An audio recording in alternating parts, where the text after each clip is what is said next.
Have you ever had that moment where you feel like you drank the Kool-Aid, bought the t-shirt, you are so excited about something? Do you remember that energy, that excitement, that passion? Well, this is going to be an amazing conversation. My name's Suzanne Hart. Our topic tonight is what flavor is your Kool-Aid? This conversation is for you. If you want to connect with your divine client, but you want to create a culture and an environment where people stick, they stay, they go on a journey with you. This conversation is for you if you have a desire to find out how do I actually find the flavor of my unique Kool-Aid? So, welcome to Unstoppable Mindset. We help you find breakthrough strategies to reset your thinking so that you can live life powerfully and on purpose. So, as you come on in, let me tell you the rules of engagement. So, please, first, let us know who you are. Put your name in the comments section. Let us know where you're joining us from and what you do while you're living. What do I mean by that?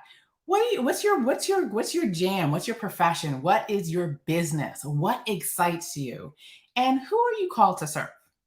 As you come on in, and I see, hey Yetta, welcome, welcome. As you come on in, also let us know what brought you out tonight. Do you have questions about this particular topic? What makes you curious? I'm also going to ask you to go ahead and bless a life. Share this conversation on your page, share it with a friend, share it in a group that you belong to, because knowledge is power and it is way powerful when we share it and we are able to have a dialogue with someone else who's in the same conversation. All right.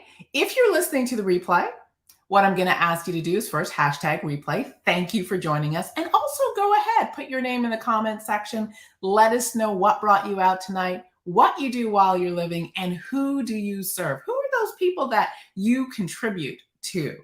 And what inspired you to connect with us tonight? And again, if you have a question after the fact, I'll go back and answer it. So please do so. Now, you might be asking, why do they always ask us to put all our information in the comment section? Because this is your virtual networking opportunity. This is your opportunity to let people know who you are, what you do, and what you're passionate about. You never know. Networking happens in all sorts of different forms. And now that we're all online and so many of us have gone virtual, this is another way to connect. People are going to come in and they're going to look at the comments. They're going to be commenting and they might see your information and say, ooh, I got to connect with that Yetta Decker. She's in real estate and she's been doing it for a long time, lots of experience. So that's why we do it, because I want to give you an opportunity to connect. Now, I got to tell you, this conversation is going to be a lot of fun tonight. I'm going to get it started, and I have a sweet, awesome guest. So let me tell you the person I'm about to introduce. She is called the turnaround principle. The turnaround principle. This woman has a unique skill of turning around difficult schools and she actually turned around one of the worst schools in her district. Now, how does she do that? She creates hallelujah success stories. Hallelujah success stories. Now, I have the privilege of meeting this woman because she is another Unleash the Power of Your Story graduate, freestyle student, and now is joining us on developing her program. I am so excited because I know she has so much to contribute. Let me ask you this question. How many of you know that the way we educate our children, the way we set up a learning environment isn't always effective for everyone? This woman has a way of creating an experience. And I got to tell you, before I bring her out, this is my experience. So we do our mentoring calls. Our mentoring calls are supposed to be a certain length. I get so caught up in her stories that I lose track of time. I forget. I'm like the student, just listening at the wisdom and the creativity of this woman. So please help me welcome the turnaround principal, Barbara Polk. Hi. Hey, Hey, sweetheart, how are you? I'm great. I'm great. Good to see you. Good to see you, Oh, Suzanne. Always good to see you. And I see you got Cindy out there, fan. And I'm sure we'll have other people joining us. And Barbara, you are for me, you are a breath of fresh air. Thank you. And it's so true because you know that when we get on a call and we get rolling, you drop these beautiful, exciting, fun stories, and I'm just like, oh my gosh, tell me another one. It's like, tell me another one, tell me another one. And so before we jump into our interview tonight and we talk about, the flavor of your Kool-Aid and how you find your Kool-Aid, can you give everyone a little bit of information about just how you got to the school that you turned around? What was that like? What was it when you first started? Just jump in and let us know. Okay, thank you, Suzanne. I had just completed a year as a principal of an elementary campus that they would call was on the list. And it was a school of about 600, maybe 800 elementary school students. And the demographics had been changing. So they assigned me to that school, and we got that school off the list. So as I completed that, the superintendent decided that he would ask me, quote unquote, ask me to go to the lowest performing school in the district. And it was also one of the lowest performing schools in the state of Texas. Wow.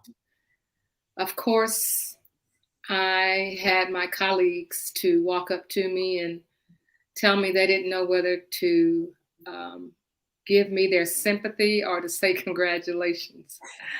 It was just that difficult. But that's how I was assigned. Of course, there had been principals there previously who had served maybe 1 year or 2 years, and so it was not only a turnover with the students. It was a turnover with teachers, a turnover with principals. I think the only people who stayed there were the custodians and the cafeteria workers. I guess serving food is pretty simple for everyone, right? Yeah. So you get this assignment. Tell us a little bit about your first thought, like when I know you said you got asked. What was going through your head when you got by yourself and thought, I didn't get asked. I got voluntold. What did I think? I said, oh, is this the thanks I get for all of my hard work? Is this the thanks I get for this excellent evaluation? What did I do wrong? Mm. Why couldn't you get somebody else to do that? That's a dirty job. Nobody wants to go over there. Nobody wants their name attached to that school. But I needed a job. I couldn't just say, well, no, get somebody else. Those are the kinds of things, and basically I said, well, I don't know how I'm going to do that in my head. I don't know how I'm going to do that, and I don't know if I'm the right person for this job. That's how I felt.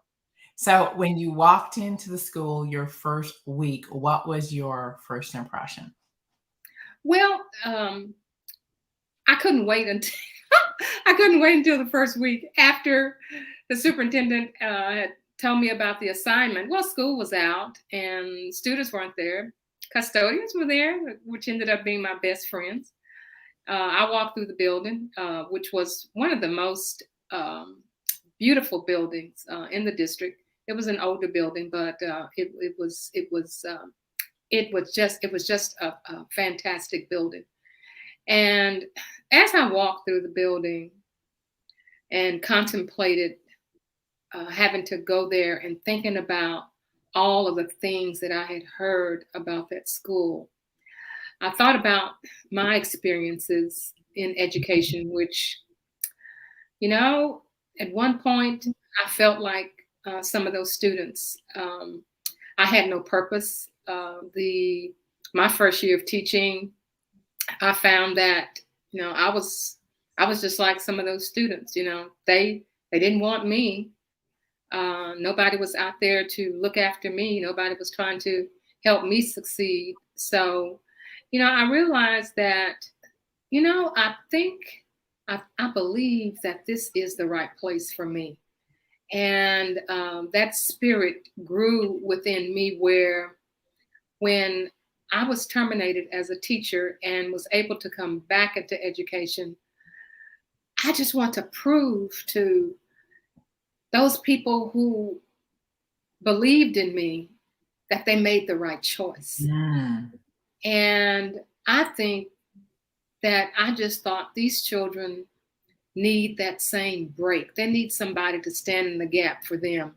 And I realized then that I was the one to do that job. I love it. I love it. Now, if Yeah. I remember correctly, the school that you got sent back to was the same school where you got let go. Is that correct? Oh my goodness. The story on that was, and it's just amazing. You know, God is so good. He is. He is. Well, this building, we eventually had to move out of because it was going to be demolished. And the building that we were transferred to happened to be the same building where I was terminated when I was a first year teacher. Oh, wow. The other amazing thing is that the school had to go through an entire renovation, which meant that they had to hire architects. There was, I mean, it just a total rehab. So that meant that the cornerstone had to also be removed because you're starting a new school with a changed name, and everybody that was a part of that transformation, including the architect, the superintendent, the board of trustees, and guess what? The principal of that school. So, yes, ma'am, my name is in the cornerstone of the school that said, "You're not good enough." Aha. I love it. It's interesting that that's the place they send you back to because Yeah, sometimes the turnaround that we're creating for someone else is also our turnaround, yeah, exactly, right? exactly, I exactly. that is so powerful. So you're in this school. Talk about, the teachers you found. What were the students like? What was the situation that you found? Well, of course, everything they said was true. There were gangs, there were drugs, there was very low student attendance. As a matter of fact, if your child went to that school and because it was so low in performance, the parents had the option to transfer their kids to any school in the district. Oh, wow. I even had a situation where a new parent came in. Lordy, she just didn't know what school she was taking her child to. But by the time she had enrolled in the school and got back home and told her family and friends what school she had enrolled her child into, the next morning she was back in there and she let me know that she was taking her child out of my school because it was the worst school in the district. Did that hurt me? I took that personally.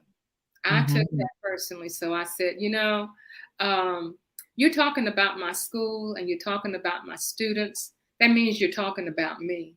Mm. And what she didn't realize was that she was giving me some motivation. She was giving me motivation to say, you know what?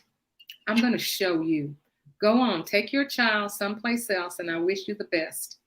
But in the end, you're going to see that people will be standing in line to come to this school, and they will not all be chosen or given the opportunity because this school is going to be one of the best schools in this state. And that's what happened. Now, it's interesting because the talk is what, like, what's the flavor of your Kool-Aid? And I think that when we find the flavor of our Kool-Aid, and for those who are joining us, when you have that I drank the Kool-Aid or bought the t-shirt moment, like I am so in. And the first clue that you're starting to kind of mix in some of the flavor of your Kool-Aid is Yeah. when you get that. One is you get a bold, audacious, crazy vision, Hmm. and you also find somewhere in you the courage to speak it and hold it. Yes. Yes. Well, the advantage that I had is that I was able to identify a core in that building, because teachers would come to our school because they couldn't find a school anyplace else, and the school district sent them because they had credentials, but not necessarily were good for the campus. They were just filling a spot. Mm. And of course, being new, I didn't know. I was glad to see them come. I said, "Oh, well, that's somebody that has credentials, and I can take that permanent substitute out of that position, and I can put a credentialed person in." But I found that some of those teachers would start on Monday and they would be gone on Friday. Oh, wow. So that was my challenge. That was my challenge. So having identified my core of teachers, I understood that they were in it to win it, and nobody in the district wanted to help us. Nobody in the district wanted to support us. They just laughed at us, Oh, basically wow. what they did, and just kind of shook their heads. That was even something that was put out by the superintendent, who issued a policy, a local policy, that said that because the teacher absentee rate was so high, he was not going to allow any teacher to leave school during the school day to go to any kind of training. He certainly was not going to approve any training that would be out of the city, and especially a training where you would have to go and spend, a night or two. But because I understood, and I knew the flavor of my Kool-Aid, and I had my core people there, um, I I I knew that that policy did not apply to me. And the reason I knew it didn't apply to me was the day when I did request that my teachers be out for training, and I brought the news back to my core group. They looked at me and they said, "So what are you going to do about it? So you got the no, and your core went, what are you gonna do? What are you going to do? Are you going to let them tell us that what we need we can't get? Mm. Don't they realize we are not like anybody else in this district?" And by golly, that gave me the strength. I'm supporting my core, and my core is supporting me. So I had to make an appointment with the superintendent, and I did make the appointment with the superintendent. And my request was for this policy not to apply to our school. Our teachers needed training. We had identified the training. We knew just what the training was that they needed, and we needed him to approve it.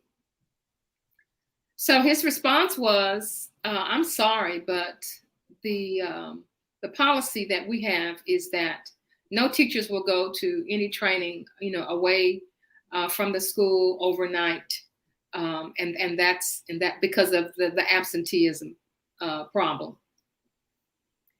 And Suzanne, when you know your core is behind you, when you know you have students who need you,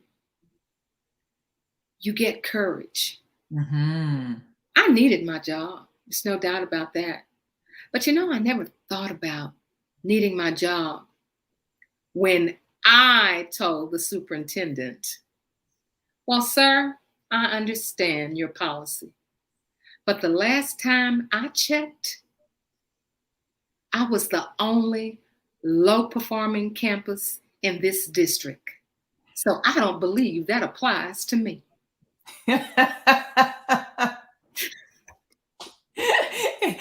I bet you walked out of that office going, I don't know where that courage came from.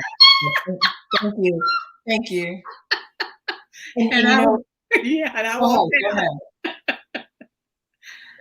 And went back to my campus. And before I could make it to my campus, my secretary had already received a call from the superintendent's office saying, tell her we'll approve her request for teachers to get the training. I said, my goodness. I mean, couldn't he have enough strength about himself to tell me one-on-one? I had to deliver the message. But I didn't care. I didn't care how I got the message. I didn't care how I got it. And this is really cool. You're making a great point because, oftentimes when people are looking for their purpose, their Kool-Aid, that thing that I don't know what it is. And I say sometimes people are like, I don't know what my purpose is. I'm just waiting for it to land. I can't figure out my purpose. And they haven't figured out that thing that you and I are supposed to do, that unique thing, that flavor, that sprinkling that makes that great flavor, only actually shows up in the middle of struggle.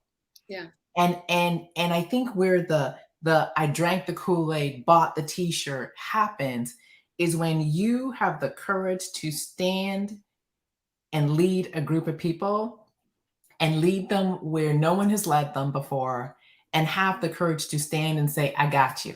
Yeah. We're going to do this. We're going to do this together. I got your back. I know you got mine. And no matter what I got you. And that's where it begins to happen. Because, I've said it before, we love heroes and we love stories where people beat unbeatable odds. And people love to be part of the journey of unbeatable odds. Yeah. Yeah. Well, the thing is, Suzanne, telling the story and being a part of the group led by you, we are you give us what I would call the railings. So many things happen to us within our lifetime, and it's just like, well, I live in Southeast Texas, and we get lots of hurricanes. And my point is that we do have railings here on our bridges, but guess what? That water goes over that. It just goes over and over and over until it's full. Mm-hmm. And our lives are like that. And when we get ready to tell that story, you teach us how to have these railings. And if the water gets high, you teach us how to go up with that railing, and then how to come down with that railing. And of course, it takes practice. Mm-hmm.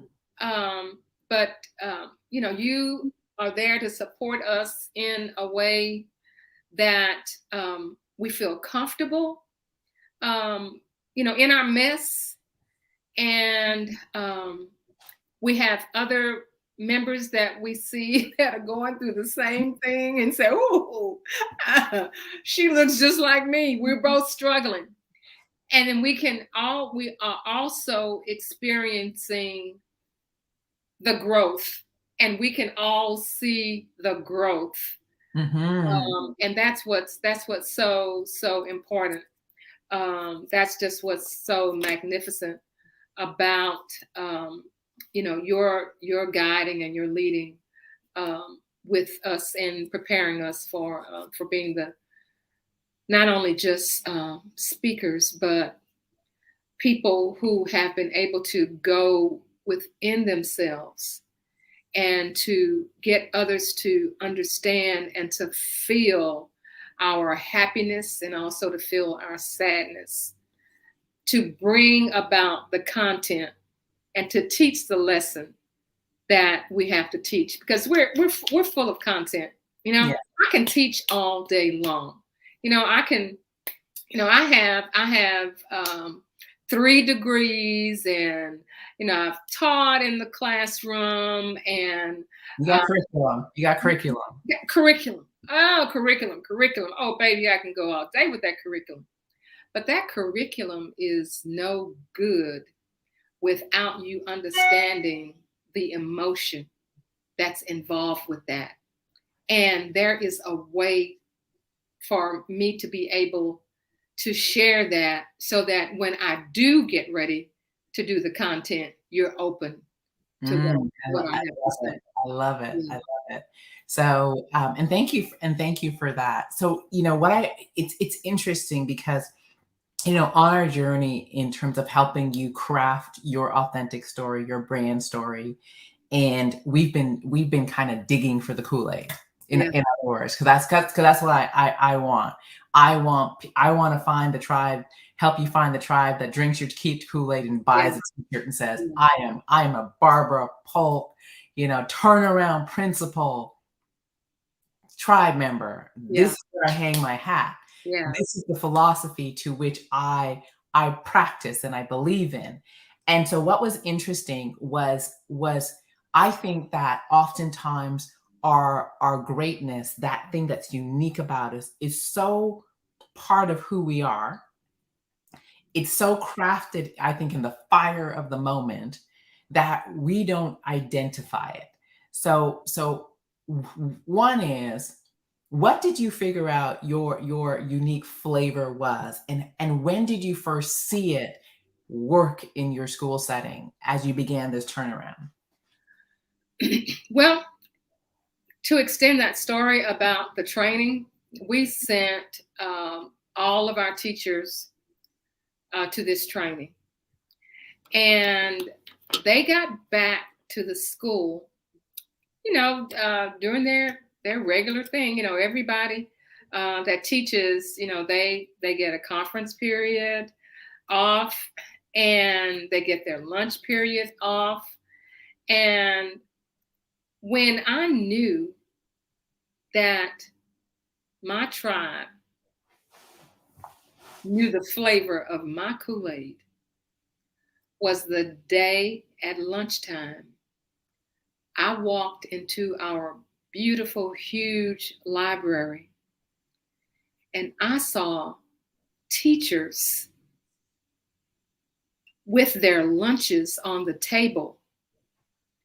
And 1 or 2 teachers was standing there teaching those that didn't get a chance to go what they needed to do in order to get that school turned around.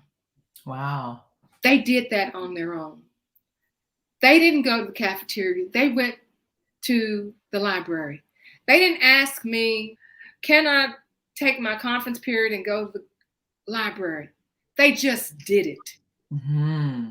They knew the Kool-Aid, and they knew the flavor, and they had bought it. So as the leader, again, they're saying, we are going to get this done. And I understood too that I had to develop teams. I didn't know anything about developing teams. I thought I had to do all of that by myself. I didn't know who to ask.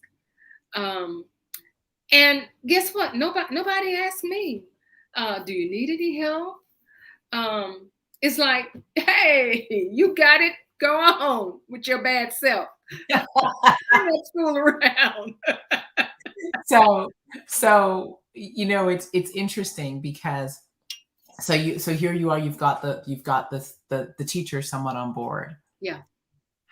I think for me, when I listen to you, it is your unique way of working with your school was how you got the students on board. So what was it that you did that was not the regular that made things begin to happen?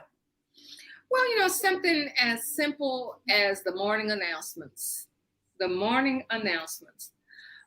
Well, being a high school teacher, we'd have the announcements in the morning.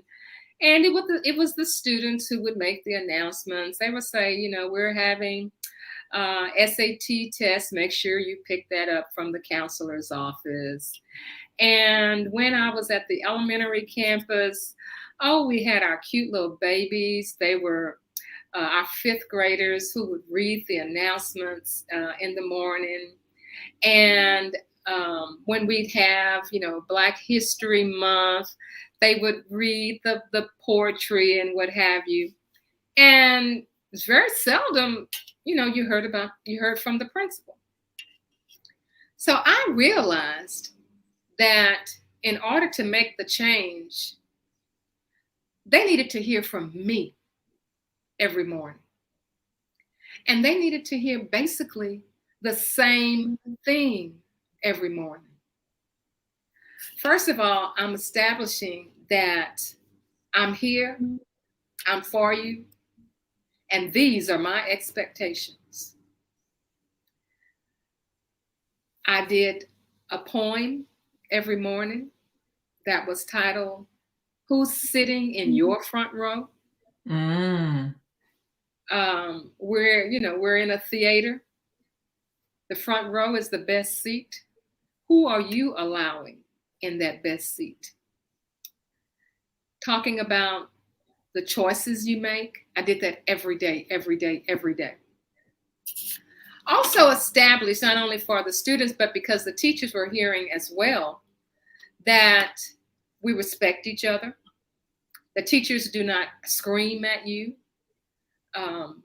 You come to school every day because there's going to be something exciting happening every day. If you have a problem, if you have an issue, if you're not learning the way you should learn, I'm here to make that change. All That right. was every day. So Every day. how did you guys capitalize on that? Like how did you, because it's one thing to say it, Mm-hmm.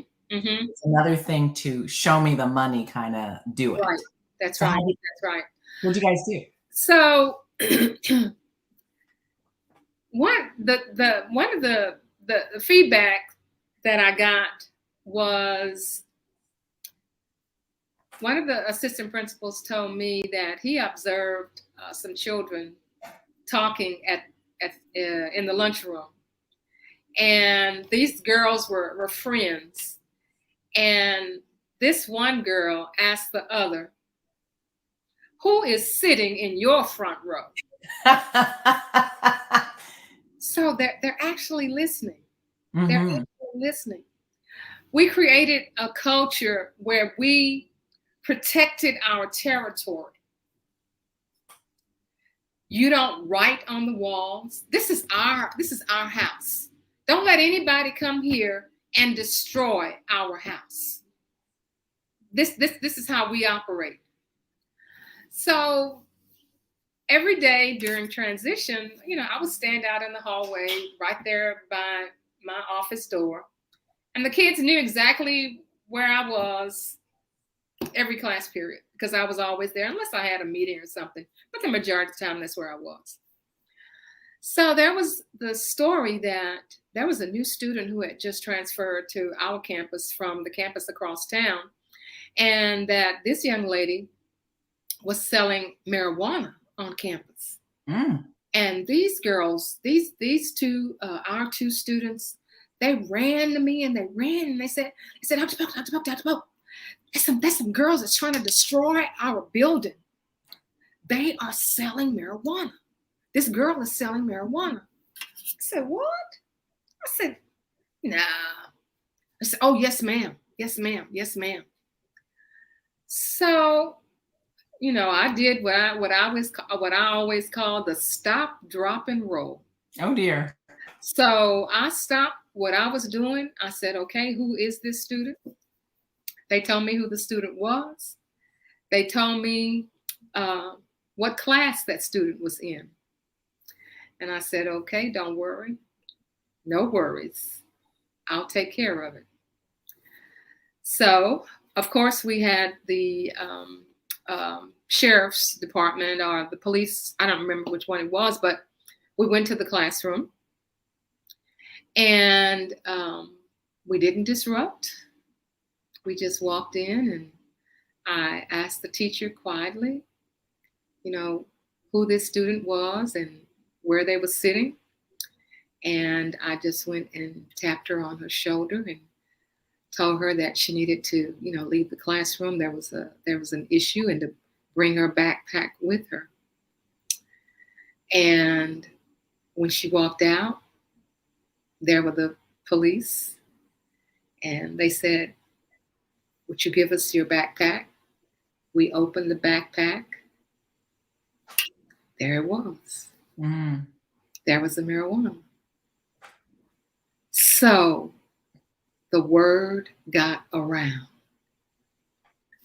And the word was not that we got somebody who was selling marijuana, but our territory is being protected. So the same way we protected the territory was the same way we protected teachers to do their instruction. The same way during state assessments, when our children got a second chance to take a test, we would sit them down and go over everything that they needed one-on-one with me and maybe an AP. I'm in my office. They send for these students who are 3 or 4 points away from passing. And I'm looking at their scores. And I say, do you realize that all you need is 5 points to pass? That's all you need. The children said, what? Is that all I need? I said, yeah, you got this. You got this. That's all I need? Yes, ma'am. That's all you need. You're going to get this. And then another, and the word goes out. She's there to help you, to make sure things happen, to make sure that you get what you need. Talk a little bit about the power of I, because I think this really speaks to, because one of the things I think that, when we talk about what's unique about you and what's unique about how you did this, I want everybody listening to get that it is not your skill set that was unique. I think everybody knows their curriculum. All teachers and principals have the things that they do. I think what makes you unique, and this is where we're storytelling right now. You're telling all these stories. Yeah. There's something about how you walk through the world that is really why people follow you. And for everyone listening, I really want you to get this, because we are so taught that it's our great content, it's our skills, it's our degrees, and that might get you in the door, but that won't get you a following, because there's many people with degrees. So there was something about you and the way that you were willing to do things. So talk about I, because I want everybody to get this. Yeah.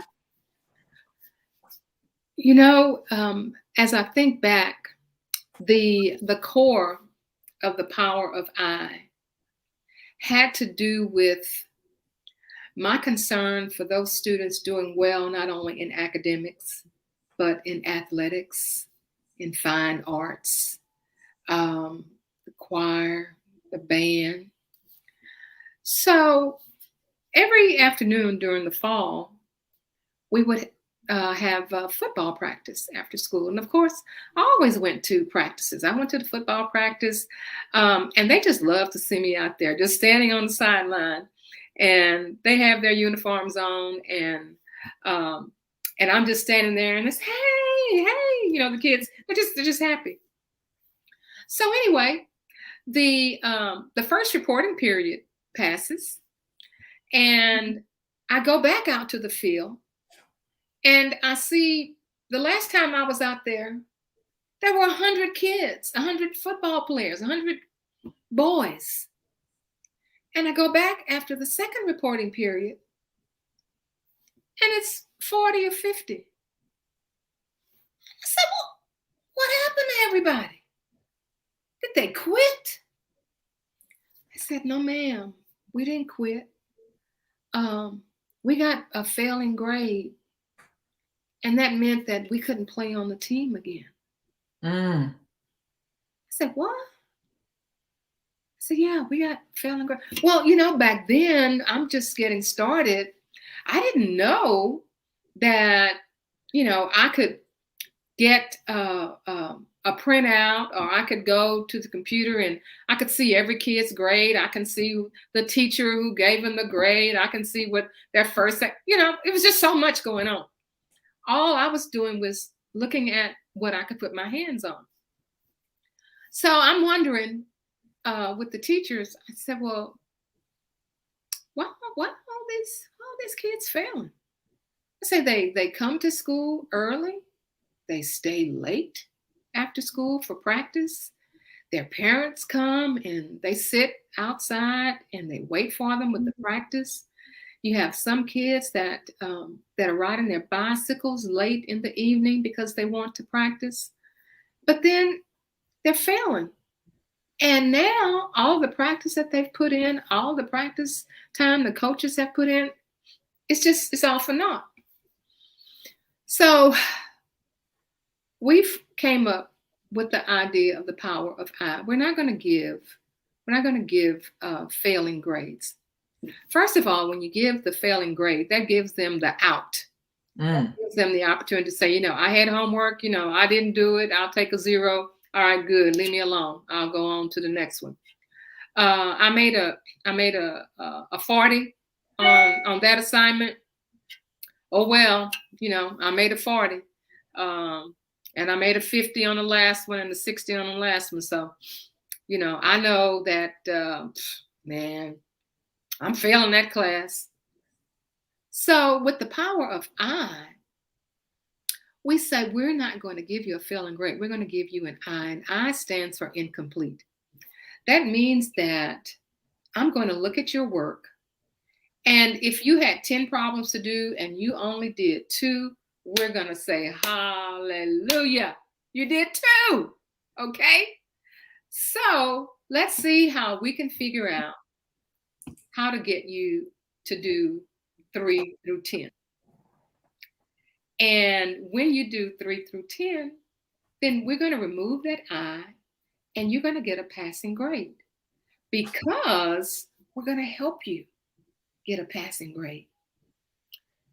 And so with the power of I, we had something that came out of the power of I. Things they just progress.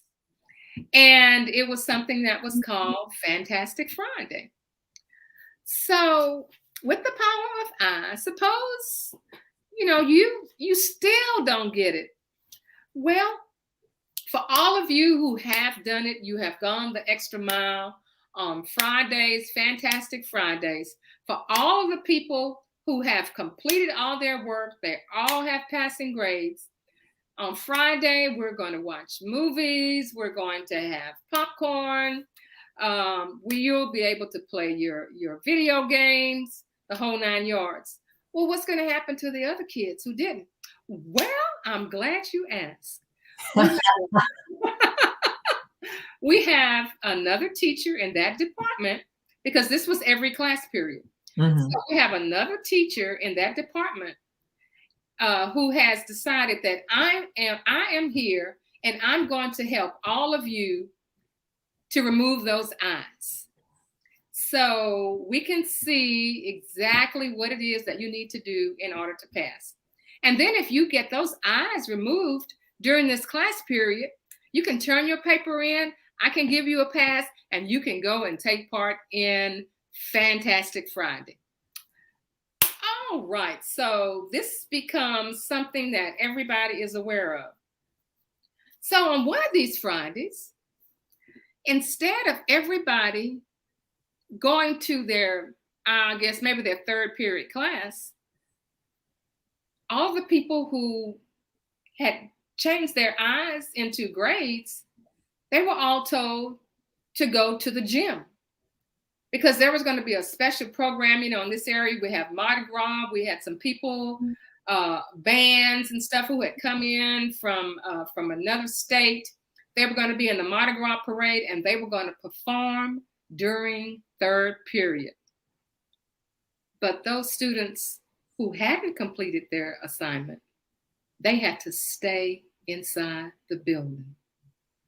Oh my goodness. As I walked down that hallway, I heard one girl say, "But I thought I finished all of my work. I can't go." I said, "No, I'm sorry. I'm sorry, you can't go." So what was happening? The culture was changing.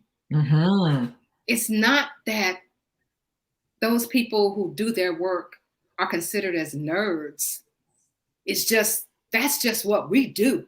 We do our work here. We make passing grades. That's just what we do. That's just what we do. So that climate change, that culture change, where people celebrated academic success. So it was, I look back now and I can see it. It was just evident that we were going to succeed because we bought the Kool-Aid. Mm-hmm. Y'all drank. We knew the flavor. And this is what's beautiful, because I'm just gonna switch and talk a little bit about marketing. When you're writing your posts and all those things, oftentimes we want to talk about our content. This is how you do it. This is what teachers do. This is what you need to do. Mm-hmm. And truly, what we are really, engagement happens through what you're sharing. Mm-hmm. Is stories of turnaround. Yeah. The stories of out of the box thinking. Because I think your brand, your flavor of Kool-Aid is you find creative ways to create engagement with teachers and students. Mm-hmm. And yes, you're a teacher. Yes, you're a principal. Yes, you know curriculum. Yes, you know this. Yes, you know that. But that's not the sweet spot. Mm-hmm. Right? The sweet spot is, how do I creatively find ways to engage students and teachers and make it fun and make it dynamic and make it exciting? Yeah. And it's interesting because we think we're so conditioned to think that people buy our skills. Mm-hmm. People buy our education. People buy, well, I want to put out there that everybody has skills, everybody has education, everybody has degrees. Like that is, in this day and age, that's like, okay, that's going to get you in the door. Yeah. But what blows the doors open and makes you stand out like a shining light is when you figure out what your superpower is. What do you have within you that has people go, I bought the t-shirt, I drank the Kool-Aid, I'm following Barbara. I'm following, the turnaround principle. I'm following her. And what is it? My thing is, I love experiences and I love accelerated learning. Like I'm like, we gonna do the thing. You're gonna learn by doing. I mean, you've been in the program. I'm gonna give you homework, drop the video. We're gonna do it. Right. And to get little bits of information and have the experience that builds the confidence. We're having speakers, like, Heather just did her keynote and killed it today. Yeah. The first keynote ever. Yes. And I was just watching her going, man, why? Because we didn't sit in theory. We didn't sit in how to's. I was like, oh yeah, I'm gonna teach you this much, go do it. I'm gonna teach you this much, go do it. I'm gonna teach you this much, go do it. Because that's how I train and teach. I love to break things down and have people have an experience because I think confidence and competency, when I think I can do something, it builds my confidence. And Right, I'm gonna move you into action. I'm gonna hold you in a space where you're gonna do the do. right. You That's might right. not like me while you're doing the do, but you're gonna do the do. And Yeah. if not, I'm gonna call you and say, "Well, I haven't seen anything." Yes. Yes. That's my sweet spot. I love experiences. Yeah. Yeah. Yours is very similar. And Suzanne, as I said earlier, these experiences were happening, and it's as if I it was never journaled. It just kept going and going and going and going. And when we work with you and the group, and we follow um, the directives, we find that we can actually articulate what was happening at Mhm. that time. Because on one of my videos, I I talked about an experience that I had never articulated in my life. I experienced it, but I wasn't able to articulate it. And then I ended up attaching the experience to something that people could understand. You know, um, why didn't you help me when I was struggling as a teacher? Why did you fire me? And once you did fire me, am am I going to be in jail forever for something that I did and I didn't know that I did it? Mhm. And have I walked through life trying to show people that I should have been locked up for that? I was innocent, you know. Um, and then when I was given that low performing school, I said, "Oh, wait a minute, this is double jeopardy." I already served my time, but I never looked at it like that before. But It qualified you. It was that connection with the yes, students, and you had to find it in you so I you had could to find speak it. to it, That's right. right? That's And right. you knew them intimately because you were that's the student. You were the rejected, "You're not good enough. We're gonna put you on the sideline." So when you saw those students and you saw those principals, you were like, "I know you," That's right. That's right? right. That's right. And You are and me, and I am you. you, right. And that's the power of what lives in our story. There's a truth that lives in our story about who we are called to serve. And it's that knowing, one, that you can say, I can see you because I know you. And two is not only do I know you, but because I've been you, I have some unique superpowers Yes. that you're gonna understand. And that's why they buy the Kool-Aid. They're like, I got it, Dr. Pope. Yes. And so Yes. you could speak to every teacher that felt set aside, every teacher that felt Mhm. not good enough, you could relate to them. You could relate to every student that was like, I'm not good enough. And you were like, I know this feeling, I know it. and we gonna get past this That's right. because it's here in me. I get it. It's here. Exactly. It's not Exactly. here. And I think what's beautiful about that is when we speak to our tribe from that place, I know you. I have been you, right? And not from content, skill building, Yes. information. Connection happens heart to heart. experience to experience, pain to pain, knowing to knowing. And it's just so beautiful to listen to you because, as we've done the work, it was that aha moment, that hallelujah moment, Yeah, where yeah. it was like, oh, you are the students. You're the people that you're saving. Yes. And I truly believe that we are our first client. And sometimes we go to work with other people, but we're actually saving ourselves, That's true. right? That And is true. and we have the courage of understanding the story of saving ourselves. We get to use that to save other people, Right. right? That's right. And That's there right. and there lies the secret sauce, the flavor of the Kool-Aid. That's why they give you the T-shirt. That's right. That's the story. That is the story. That's the story. Oh my goodness. Any last thoughts or that you want to share with everyone listening? I see we have, Tria, Cindy, Yetta, and I know there's other people that are out there listening. What would be your last words to them about their story and that they have one? Well, I know that you can't do it by yourself.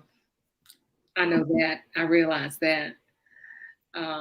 Because I thought I was pretty tough. I got this. I got this. And I realized, well, yeah, Poke, you may have that part, but you need some other parts to make that core relevant. Because as you said, everybody has content. Okay, you can get content off of Google, Absolutely. um, but you can't get my story. You can't get my experiences, and you they're just not experiences that you can just throw in here and here and there. There is a way, I see psychologically, that you have to be taught to express the story. Mhm. And working with you as the mindset mastery mentor is what it takes to get it done. And as I so often would tell somebody that I had just met and we shared experiences and I learned something from them and they learned something from me. And once we departed, my words were, or my words are, I'm so glad I met you. Likewise, I am so blessed that I met you. We have been sitting down with the turnaround principal who transformed schools into hallelujah success stories, none other than the principal, Barbara Polk. Uh, get ready to see a lot more from this lady because she is getting her message tight. I told her when you do your conference, I want to be there. I actually want a keynote. You will be. But I just want to be there because I want to be part of this experience. Yeah. Thank you. Thank you. Tria is saying this has been such an amazing communication. Yetta is saying infusing harmony in life and wealth at Decker. That's what they do. Yeah. Thank you so much for this conversation. As usual, you have delivered. Everyone, my name is Suzanne Hart. I have been sitting down with Barbara Polk. You have been joining us for Unstoppable Mindset, where we provide you with breakthrough strategies to reset your thinking. As we part, I want you to remember, know you're brilliant, know how special you are, and understand that the world is waiting for your unique gifts, for you to share those unique gifts in the marketplace. We will be back here next week, Thursday, 7 p.m. Eastern Standard Time. Until then, stay blessed, and we will see you next week. Thank you so much, Barbara. I enjoyed it.